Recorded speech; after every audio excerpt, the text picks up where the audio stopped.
Hi అండి, welcome to Matangi kitchen.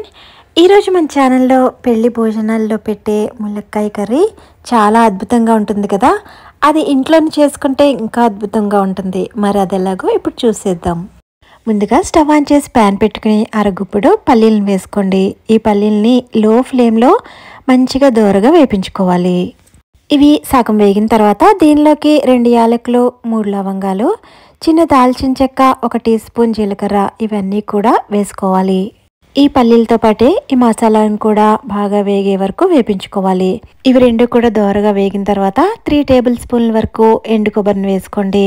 ఇక్కడ already pan చాలా వేడిగా ఉండటం వలన ఎండు కొబ్బరిని ఎక్కువసేపు వేపించకుండా 1 నిమిషం కంటే తక్కువగానే ఇలా వేపించి తీసేసుకోండి. మనం వేపించుకున్న ఈ స్పైసెస్ అన్నీ కూడా చల్లారిన తర్వాత మెత్తని పొడి కింద చేసుకోండి. ఇప్పుడు అదే ప్యాన్లోకి 4 టేబుల్ స్పూన్ల వరకు ఆయిల్ వేసుకుని దీనిలోకి 2 పెద్ద సైజు ఉల్లిపాయలను ఈ విధంగా చిన్న ముక్కలుగా కట్ చేసి వేసుకోండి. ఇలా వేసుకున్న ఈ ఉల్లిపాయలను ఇక్కడ చూపిస్తున్న విధంగా ఇలా కలర్ మారేంత వరకు కూడా మీడియం ఫ్లేమ్లో వేపించుకున్నాక 1 టీ స్పూన్ అల్లం వెల్లుల్లి పేస్ట్ వేసుకోండి. మీడియం ఫ్లేమ్లోనే ఈ అల్లం వెల్లుల్లి పేస్ట్ పచ్చివాసన పోయేంత వరకు కూడా వేగనివ్వండి. ఇప్పుడు దీనిలోకి 2 ములక్కాలను కట్ చేసి వేసుకోండి. ఎప్పుడు కూడా ములక్కాలని డైరెక్ట్గా కట్ చేయకుండా చాకుతో పైన కొంచెం స్క్రాచ్ చేసుకుని ఆ తర్వాత శుభ్రం చేసుకున్న తర్వాత కట్ చేసుకోవాలి. ఇలా వేసుకున్న ఈ ములక్కాలకి ఆయిల్ బాగా పట్టేటట్లు ఒకసారి బాగా కలపండి.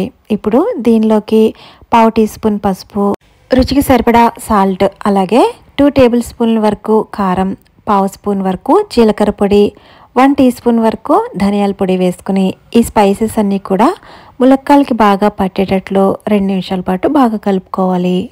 ఇలా బాగా కలుపుకున్న తర్వాత మూత పెట్టి ఈ ములక్కాళ్ళు సగం వరకు సాఫ్ట్ అయ్యేంత వరకు కూడా మగ్గించుకోవాలి. ఇలా బాగా మగ్గిన తర్వాత ఇప్పుడు దీనిలోకి మనం ముందుగా వేపించుకున్న వేరుశెనగ గుళ్ళు, లవంగాలు, స్పైసెస్ వాటిని ముందుగా మెత్తగా గ్రైండ్ చేసుకున్న తర్వాత ఆ మిక్సీ జార్లోనే 2 మీడియం సైజ్ టమోటాలను కూడా కట్ చేసి వేసి ఇలా మెత్తని పేస్ట్ వల్లే గ్రైండ్ చేసుకున్నాను. ఈ మసాలా ముద్దను కూడా వేసి మీడియం ఫ్లేమ్లో 2-3 నిమిషాలు బాగా ఫ్రై చేసుకోవాలి. ఇలా 2-3 నిమిషాలు ఫ్రై చేసుకున్న తర్వాత దీనిలోకి మనం ఏదైతే జార్లో మనం మిక్సీ పట్టామో ఆ జార్లో కొన్ని వాటర్ వేసి ఆ వాటర్ కూడా వేసి అలాగే చిన్న నిమ్మకాయ సైజ్ అంతా చింతపండు నుంచి తీసిన చింతపండు రసాన్ని కూడా యాడ్ చేసుకోండి. ఇప్పుడు 2 కట్ చేసిన పచ్చిమిర్చిని కూడా వేసుకుని ఇదంతా కూడా ఒకసారి బాగా కలుపుకోండి.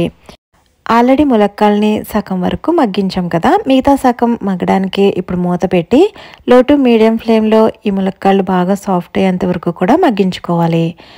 నేను ఇక్కడ బాగా సాఫ్ట్ అయిన తర్వాత నేను ఇప్పుడు మూత తీసి చూపిస్తున్నాను. ఈ విధంగా కూర కన్సిస్టెన్సీ అనేది ఉంటుంది. ఇప్పుడు 1 టీ స్పూన్ వరకు గరం మసాలా, అలాగే కొంచెం కరివేపాకు కూడా వేసుకుని ఒకసారి అంతా కలిసేటట్టు కలుపుకుంటే ఇంకా కూర రెడీ అయిపోయినట్టే. ఈ కూర వేసుకుని తింటే అచ్చం పెళ్లి భోజనానికి వెళ్ళి తిన్నట్టే ఉంటుంది. ఒకసారి మీరు ట్రై చేయండి, మీకు తప్పకుండా నచ్చుతుంది. మీకు ఈ వీడియో నచ్చితే లైక్ చేయండి, సబ్స్క్రైబ్ చేసుకోండి.